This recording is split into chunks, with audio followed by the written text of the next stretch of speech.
네, 우리 옆 사람과 이렇게 한번 인사 나눴으면 좋겠습니다. 당신이 부유한 사람이 되었으면 좋겠습니다. 인사 나눌까요? 당신이 부유한 사람이 되었으면 좋겠습니다. 우리 한 번 더 인사 나누시겠습니다. 당신은 이미 예수로 부유한 사람입니다. 인사 나눕니다. 당신은 이미 예수로 부유한 사람입니다. 아멘. 저는 개인적으로 여기에 계신 모든 분들이 방금 우리가 인사를 나누었던 것처럼 물질적인 부분에서나 혹은 인격적인 부분에서나 혹은 이 영적인 부분이든지 삶의 모든 부분에서 부유한 그런 사람이 되었으면 하는 바람이 있습니다. 여러분, 일반적으로 내 안에 무언가로 채워져 있으면요, 그 채워져 있는 것들은 자연스럽게 우리 밖으로 흘러나가게 되어 있습니다. 예를 들자면 우리 물질적인 부분에서 이 채워짐의 기준은 각각 다를 거예요. 그리고 또 채워짐이라는 것이 또 만족의 정도나 그 기준이 조금씩은 다를 겁니다. 그렇지만 내 안에 채워져 있는 이 물질이 다른 곳으로 흘러간다는 것은 무엇을 의미하는 것입니까? 바로 이미 그 사람은 자기 스스로 물질에 대한 채워짐이 있다는 것을 방증하고 있는 것이죠. 인격적인 부분도 마찬가지인 것 같습니다.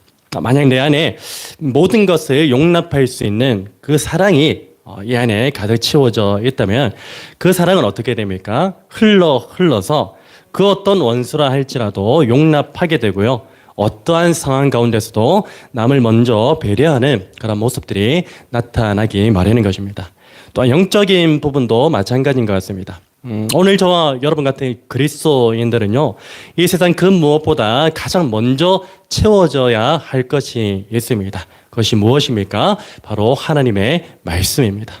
여러분, 우리의 삶 가운데 하나님의 말씀으로 가득 채워져야 하는 그런 이유가 있는데요. 무엇 때문입니까? 바로 하나님의 말씀은 곧 생명 그 자체이면서 능력이기 때문인 줄로 믿습니다. 여러분, 평소 하나님의 말씀으로 가득 채워져 있는 사람은 어떻습니까? 자신의 삶 가운데 어떤 고난과 시험이 몰려온다 할지라도 결단코 두려워하지 않습니다. 그리고 결단코 좌절하지도 않습니다. 왜 그렇습니까? 하나님의 말씀에는요, 이 좌우의 날선검보다 더 큰 능력이 있기 때문에 자신 앞에 놓여 있는 이 고난과 시험을 말씀의 능력으로 헤쳐나가기 때문입니다. 히브리서 4장 12절 말씀, 우리가 너무나 잘 알고 있는 말씀이죠. 하나님의 말씀은 살아있고 활력이 있어 좌우의 날선 어떤 검보다도 예리하여 혼과 영과 및 관절과 골수를 찔러 쪼개기까지 하며 또 마음의 생각과 뜻을 판단하나니, 그 말씀이, 그 능력의 말씀이 우리 안에 자리 잡고 있기 때문에 우리에게 어떤 시험과 환난과 고난이 눈앞에 놓여 있다 할지라도 그것을 능히 헤쳐나갈 수 있게 되는 것입니다. 여러분, 그리고 평소 하나님의 말씀으로 가득 채워져 있는 사람은요, 그 말씀 속에 있는 생명으로 말미암아서 날마다 자신의 영혼이 소생케 되는 그런 은혜를 체험하게 됩니다. 시편 119편 93절 말씀에 이런 말씀이 있습니다. 내가 주의 법도들을 영원히 잊지 아니하오니. 주의 법도가 뭡니까? 하나님의 말씀이죠. 주의 말씀이 영원히 잊지 아니하오니 주께서 이것들 때문에 나를 살게 하심이니이다. 그 말씀이 나를 소생케 한다는 것입니다. 여러분, 무엇보다 평소 하나님 말씀으로 가득 채워져 있는 사람은요, 자신 안에 가득 채워져 있는 그 하나님의 말씀을 통하여서 내 영혼만 소생시키는 것이 아니라 다른 죽어가는 영혼도 살리기도 하는 것입니다. 에스겔 37장 4절 5절 말씀, 마른 뼈 환상에 관한 그 말씀이죠. 제가 읽어드릴게요. 또 내게 이르시되 너는 이 모든 뼈에게 대언하여 이르기를 너희 마른 뼈들아 여호와의 말씀을 들을지어다. 주 여호와께서 이 뼈들에게 이같이 말씀하시기를 내가 생기를 너희에게 들어가게 하리니 너희가 살아나리라. 아멘. 하나님의 말씀은요, 산자들도 더욱더 강건하게 하는 그런 능력이 있지만 죽어가는 자들, 회복되어야 자들, 혹은 죽은 자들 역시도 완전히 회복되고 살아나게 하는 그런 역사가, 능력의 힘이 있는 줄로 믿습니다. 여러분, 간절히 바라기는요, 오늘 저와 여러분의 삶 가운데 물질로 채워지는 것도 너무나 중요할 것입니다. 혹은 좋은 인격으로 채워지는 것도 너무나 중요할지도 모르겠습니다. 그런데 여러분, 그러한 것들보다는요, 우선적으로 하나님의 말씀으로 채워지는 은혜가 있기를 간절히 소망합니다. 그래서 오늘 저와 여러분의 삶의 순간순간마다 다가오는 여러 고난과 시험을 우리 안에 채워져 있는 그 말씀의 능력으로 거뜬히 이기시는 은혜가 있기를 주님의 이름으로 축복합니다. 그리고 무엇보다 우리 안에 채워져 있는 그 말씀의 생명으로 인하여서 날마다 영적으로 지쳐 쓰러져 가고 있는 내가 소생케 되어지고, 더 나아가서는 여전히 예수를 믿지 않는 나의 가족과 자녀들이 생명이 살아나는 역사가 일어나기를 주님의 이름으로 축복합니다. 그런데 여러분, 우리의 이러한 간절한 바람과는 조금 다르게 우리의 현실을 보면요, 그렇게 녹록치 않아 보입니다. 사실 우리는 자기 영혼을 소성시키는 것보다 그것조차 힘겨워하며 살아가는 사람들이죠. 그런데 이 다른 사람의 영혼을 살린다는 말은 말 그대로 언감생심입니다. 다시 말하자면 하나님의 말씀의 꼴을 날마다 먹어야만 우리의 영혼이 소생케 되는데, 당장 우리 안에 자기 영혼을 소성시킬 만한 그 말씀의 양식조차 없으니까 다른 누군가에게 그 양식을 나눠줘서 그 사람의 영혼을 살린다는 것은 가당치 않다는 말입니다.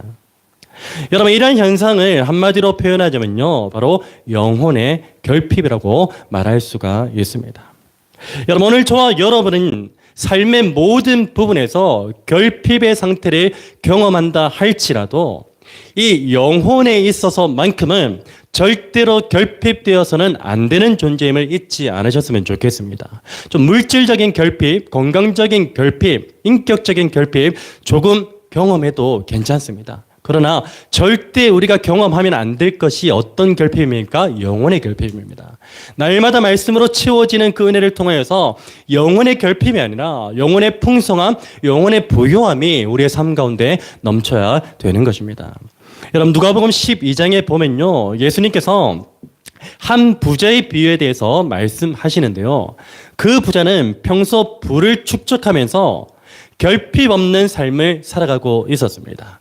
그 결핍 없는 삶을 살아가는 가운데 그는 스스로 이런 고백을 합니다. 내가 내 영혼에게 이르되, 영혼아, 여러 해 쓸 물건을 많이 쌓아두었으니 평안히 쉬고 먹고 마시고 즐거워하자.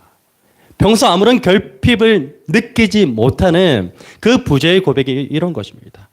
평안히 쉬고 먹고 마시고 즐거워하자. 그때 하나님께서는 그 부자를 향하여서 이런 말씀을 하십니다. 어리석은 자여, 오늘 밤에 내 영혼을 도로 찾으리니 그러면 내 준비한 것이 누구의 것이 되겠느냐. 평생을 눈에 보이는 결핍을 채우고자 노력했던 그 부자에게 하나님은 이렇게 말씀하시죠. 네 준비한 것이 누구의 것이 되겠느냐. 여러분, 이 부자에 대해서 성경은 이렇게 평가합니다. 자기를 위하여 재물을 쌓아두고 하나님께 대하여 부요하지 못한 자가 이와 같으니라. 여러분, 이 부자는요, 삶의 모든 부분에서는요, 결핍 없이 많은 것을 누리며 살아왔습니다. 그렇지만 영혼에 대해서는 어떠했습니까? 하나님을 온전히 누리지 못한 결핍된 존재로서 살아왔던 것이죠. 여러분, 오늘 저와 여러분 모두가 이 세상을 살아가면서 다른 것에 있어서는 약간의 결핍이 있더라도 이 영혼에 있어서만큼은 결핍된 존재가 아니라 하나님으로 부요한 존재, 하나님 나라로 부요한 존재가 되시기를 주님의 이름으로 축복합니다. 여러분, 오늘 본문은 우리가 잘 알다시피 예수님께서 이 보리떡 5개와 물고기 2마리로 5,000명을 먹이시고 12바구니가 남는 그 기적을 주된 내용으로 다루고 있습니다. 특히 오병이의 기적은요, 이 마태복음에만 기록된 것이 아니라 사복음서로 불리는 마태, 마가, 누가, 요한복음 모두에 기록될 정도로 성경에서 중요하게 다루고 있는 사건 중에 하나이기도 합니다. 더욱이 요한복음은요, 오병이어 사건 직후에 예수님께서 생명의 떡이 되신다는 것을 기록하므로 이 사건이 단순히 어떤 기적에 초점을 맞추고 있는 것이 아니라 본질적으로는 영적 메시지에 초점을 맞추고 있다는 사실을 가르쳐 줍니다. 그러니까 우리는 단순히 오병이의 기적을 보면서 와, 우리 주님이 이러한 놀라운 기적을 행하시지. 가히 사람들이 할 수 없는 그 놀라운 일들을 우린 주님께서 행하신다라는 거기에 초점을 맞추고 있는 것이 아니라 그 오병이의 사건을 통하여서 분명한 영적 메시지가 있음을 우리에게 말씀해 주고 있는 것입니다. 그것이 요한복음에 그대로 기록되어져 있는 것이죠.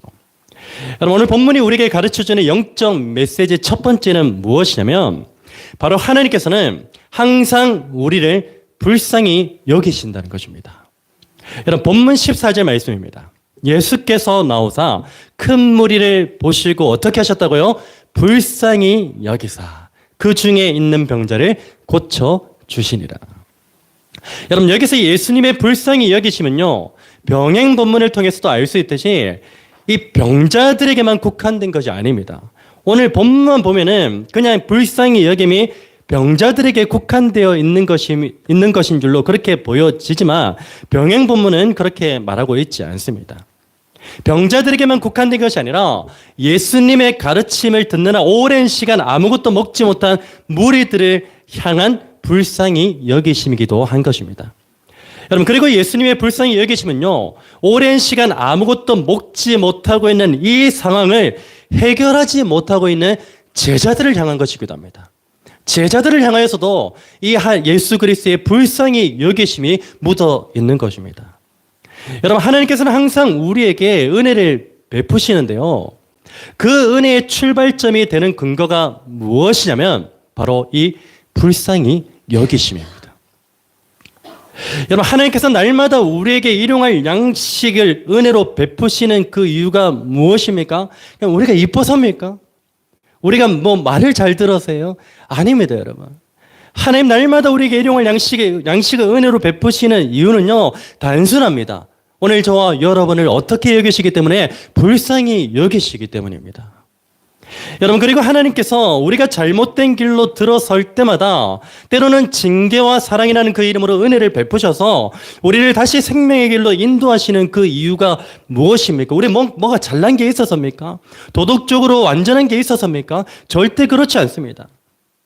잘못된 길로 들어설 때마다 사랑의 이름으로, 채찍의 이름으로 우리에게 은혜를 베푸셔서 생명의 길로 다시금 우리를 인도하시는 그 이유 역시도 우리를 어떻게 여기시기 때문에 불쌍히 여기시기 때문입니다. 여러분, 그러니까 무엇보다 이 하나님께서 영원히 죽을 수밖에 없었던 본질상 죄인인 저와 여러분에게 예수의 생명으로 은혜를 베푸셔서 영생을 누리게 하신 그 이유가 무엇입니까? 이 역시도 우리를 어떻게 여기시기 때문에 불쌍히 여기셨기 때문입니다. 여러분, 만약 하나님의 불쌍히 여기심이 없었다면요, 오늘 우리에게 일용할 양식이 존재합니까? 존재하지 않습니다.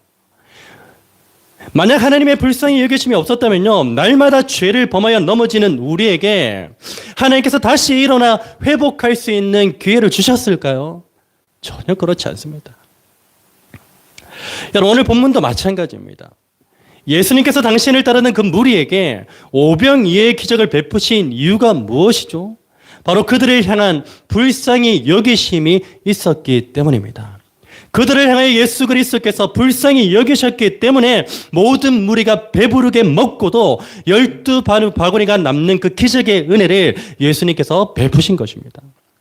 여러분, 그런데 하나님의 불쌍히 여기심이 우리에게 나타나는 때는 언제일까요? 하나님의 불쌍히 여기심이 우리의 매 순간순간마다 나타나고 있는데, 그러면 그 불쌍히 여기심이 언제 나타나느냐 하는 것입니다. 그때가 언제냐면요, 바로 내 힘으로는 할 수 있는 것이 아무것도 없을 때입니다. 내 힘으로 할 수 있는 것이 아무것도 없을 때 하나님의 불쌍히 여기심이 우리의 삶 가운데 개입하게 되는 것입니다. 여러분, 솔직한 말로 우리가 일용할 양식을 그렇게 구하지만 우리 스스로 일용할 양식을 구할 수 있습니까? 없어요. 우리가 일할 수 있는 이유는 무엇입니까? 건강하기 때문이죠. 병상에 누워있는데 건강하지 못한데 어떻게 일을 하겠습니까? 그 불쌍히 여기심이 있기 때문에 그 일용할 양식이 우리에게 주어지는 거죠. 우리가 아무것도 할 수 없을 때 하나님의 불쌍히 여기심이 우리의 인생 가운데 개입하게 되는 것입니다. 오늘 본문 15절을 보십시오. 저녁이 되매 제자들이 나와 이르되 이곳은 빈들이요 때도 이미 저물었으니 무리를 보내어 마을에 들어가 먹을 것을 사 먹게 하소서. 아무것도 할 수 없는 그 상황에 놓여져 있음을 본문 15절이 우리에게 증거하고 있는 것입니다. 여러분, 사실 오늘 본문의 상황을 보면요, 오랜 시간 예수님의 말씀을 듣고 있던 그 무리가 끼니를 해결할 수 있는 방법이 있었습니까? 없었습니다. 제자들의 말처럼 각자 근처 마을로 간다 한들 어떻게 됩니까? 그 당시 숫자가 추정하기로는 2만여 명이나 돼요. 2만여 명이나 되는 그 사람들이 끼니를 한다는 것은 불가능해요. 일시적으로 한 마을에 돼가지고 2만여 명이 동시에 끼니를 해결한다? 불가능한 일이죠. 여러분, 그래서 결국 인간의 힘으로는 할 수 있는 것이 아무것도 없는 그 상황에서 예수님이 개입하시죠. 예수님의 불쌍히 여기심이 개입되었습니다. 그리고 그 불쌍히 여기심이 오병이제의 기적으로 연결되어졌던 것입니다. 여러분, 오늘 저와 여러분 모두는요, 날마다 하나님께 이런 고백을 올려드려야 돼요. 하나님, 내 힘으로는 도무지 할 수 있는 것이 아무것도 없습니다. 그 고백을 할 때 하나님의 불쌍히 여기심이 우리의 삶 가운데 개입한다니까요. 내 힘으로 자꾸만 뭘 하려고 하는데 하나님이 개입하실까요? 하나님의 불쌍히 여기심이 개입될까요? 절대 그렇지 않습니다. 하나님, 내 힘으로 할 수 있는 것은 아무것도 없습니다. 이 고백이 날마다 하나님께 올려드려야 되는 고백인 줄로 믿습니다. 또 이 고백을 다른 표현으로 하자면 이런 고백이 됩니다. 하나님, 나를 불쌍히 여기소서. 여러분, 맹인이었던 바디메오에게 간절한 바람이 있었다면 무엇이었습니까? 지금 내가 처해 있는 현재의 처절한 삶을 청산하기 위해서 눈을 뜨는 게 맹인 바디메오의 간절한 바람이었습니다. 그는 거지였습니다. 날마다 그거를 해야만 삶의 양식의 문제를 해결할 수 있는 처절한 삶 가운데 놓여져 있는 위치에 있었습니다. 그에게 간절한 바람은 다른 것 없죠. 눈을 뜨는 것이었습니다. 여러분, 그러나 바디메오가 눈을 뜨기 위해 할 수 있는 것이 있었습니까? 아무것도 없었습니다. 현대의학으로도 불가능한 일입니다. 그가 눈을 뜨기 위해 할 수 있는 것은 아무것도 없었습니다. 할 수 있는 게 제로입니다. 그때 바디메오의 귀에 예수님께서 지나가신다는 그 소리가 들리죠. 그리고 이 바디메오는요, 사람들의 꾸짖음에도 불구하고 이렇게 소리쳤습니다. 무엇이라 소리쳤습니까? 다윗의 자손 예수여, 나를 어떻게 여기소서, 불쌍히 여기소서. 다윗의 자손 예수여, 나를 불쌍히 여기소서. 주님, 내가 할 수 있는 것은 이 처절한 삶을 벗어나고 내가 눈을 뜨기 위해서 할 수 있는 것은 아무것도 없습니다. 나를 불쌍히 여기소서. 이 믿음의 고백이 바디메오의 눈을 뜨게 한 것입니다. 여러분, 이 바디메오의 부르짖음이 저와 여러분의 매일의 삶 가운데서 하나님을 향한 간절한 부르짖음이 되기를 바랍니다. 나를 불쌍히 여기소서. 여러분, 그때 하나님께서는 우리의 삶 가운데 어떻게 개입하십니까? 반드시 우리의 가운데 불쌍히 여기심을 나타내셔서 때마다 우리에게 가장 적절한 은혜를 베풀어 주실 줄로 믿습니다. 내가 바라는 은혜가 아니라 우리에게 가장 필요하고 적절한 은혜를 우리에게 베푸신다니까요.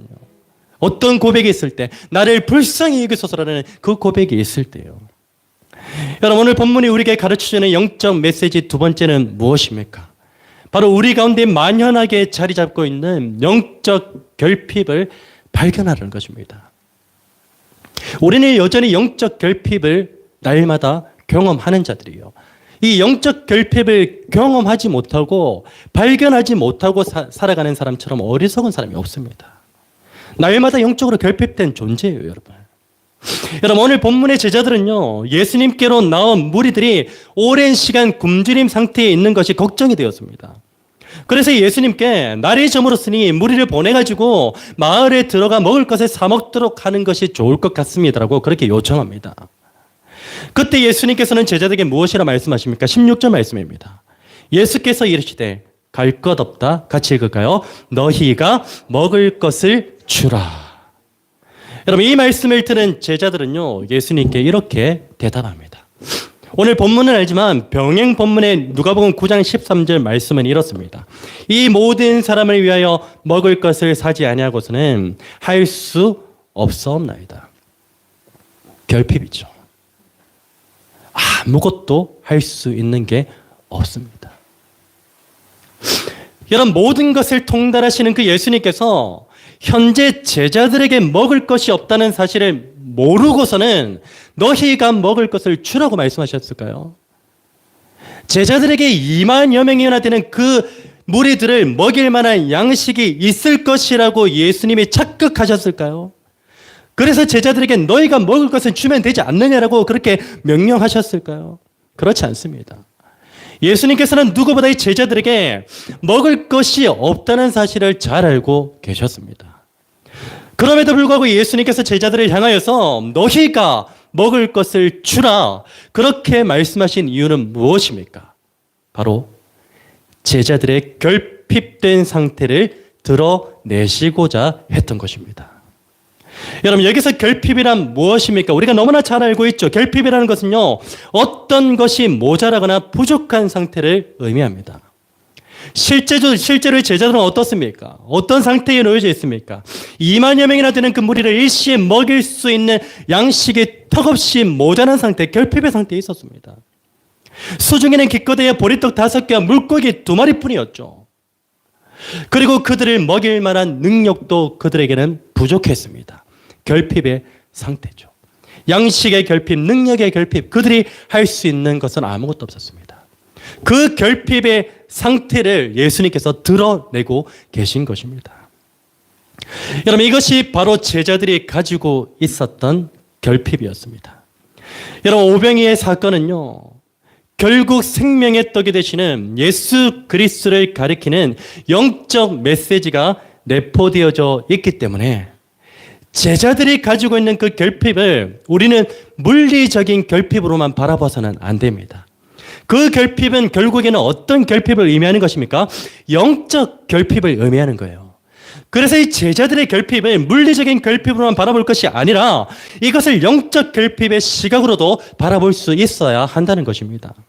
여러분, 그래서 오늘 본문에서 이 제자들의 결핍은요, 오늘 이 시대를 살아가는 저와 여러분의 영적 결핍과 동일시 되는 것입니다. 여러분, 오늘도 우리 주님께서는요, 저와 여러분을 향하여 이렇게 말씀하세요. 지금도 영적 기근으로 인하여 죽어가고 있는 영혼들에게 너희가 먹을 것을 주라. 너희가 먹을 것을 주라.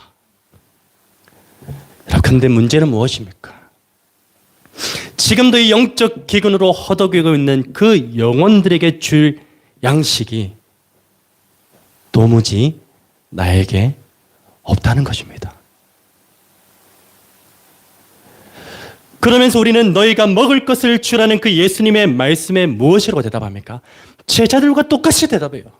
주님, 나 역시도 영적으로 결핍된 상태이기 때문에 차라리 무리를 보내어 마을에 들어가 먹을 것을 사먹게 하소서라는 그 대답으로 결핍의 상태를 여실히 드러내고 있는 그 존재가 오늘 저와 여러분 아닙니까? 여러분, 우리 주변에 영적 결핍으로 인하여 허덕이고 있는 지체들이 얼마나 많은지 모릅니다. 우리 자신을 포함해서 나의 남편이 그런지도 모르겠습니다. 나의 아내가 그런지도 모르겠고요. 내 자녀가 그런지도 모르겠습니다. 나의 부모는 어떻습니까? 내 이웃은 어떻죠? 내 친구는요? 여러분, 오늘 저와 여러분 모두가 너희가 먹을 것을 주라는 우리 주님의 말씀 앞에서 아멘으로 반응하시는 은혜가 있었으면 좋겠습니다. 여러분, 그렇게 되기를 원하신다면요, 먼저 우선되어져야 될 것이 있습니다. 무엇이 우선되어집니까? 하나님, 오늘 나의 영혼 가운데 날마다 하늘 양식으로 채워달라고 기도하는 그것이 전제가 되어야 할 것입니다. 여러분, 우리 안에 하늘 양식으로 채워짐이 없는데 어떻게 죽어가는 기근의 영적 기근으로 허덕이고 있는 자들에게 양식을 나눠줄 수 있겠어요? 내게 양식이 없는데. 우물가의 여인참이라는 그 찬양 아시죠? 그 후렴의 가사를 우리는 간절하게 주님 앞에 선포해야 됩니다. 오 주님, 채우소서 나의 잔을 높이 듭니다. 하늘 양식 내게 채워 주소서. 넘치도록 채워주소서. 우리 믿음으로 고백합니다. 오 주님, 오 주님, 채우소서. 나의 잔을 높이 듭니다. 하늘 양식으로, 하늘 양식 내게 채워주소서. 넘치도록 채워. 우리 결핍의 상태를 주님 앞에 올려드립니다. 오 주님, 오 주님, 채우소서. 나의 잔을 높이 듭니다. 하늘 양식으로, 하늘 양식 내게 채워주소서. 넘치도록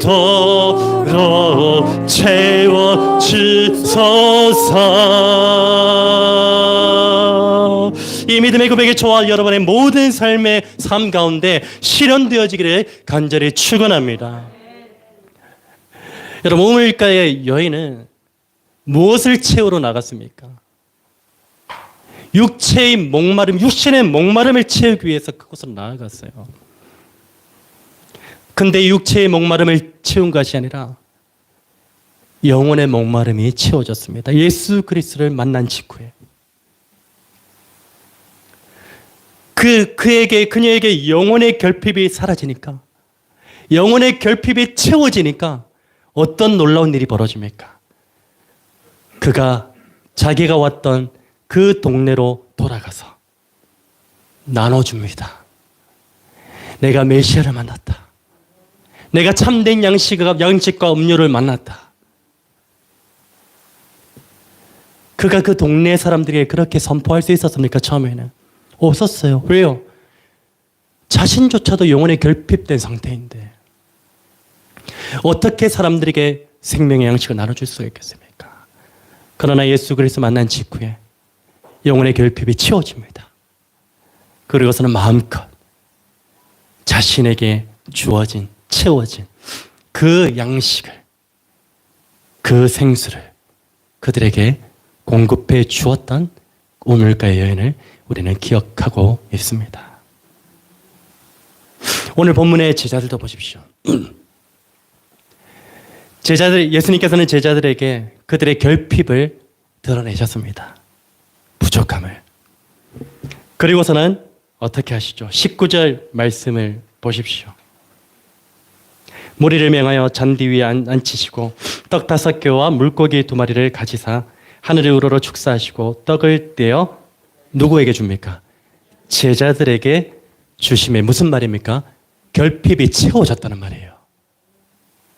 제자들이 결핍을 채웠습니까? 아니에요. 예수님께서 제자들의 결핍을 채우셨어요. 그리고 제자들이 어떻게 합니까?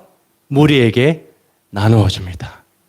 결핍이 채워지니까 무리에게 그 양식을 나누어 줄 수 있는 그 은혜가 이들에게 주어졌던 것입니다.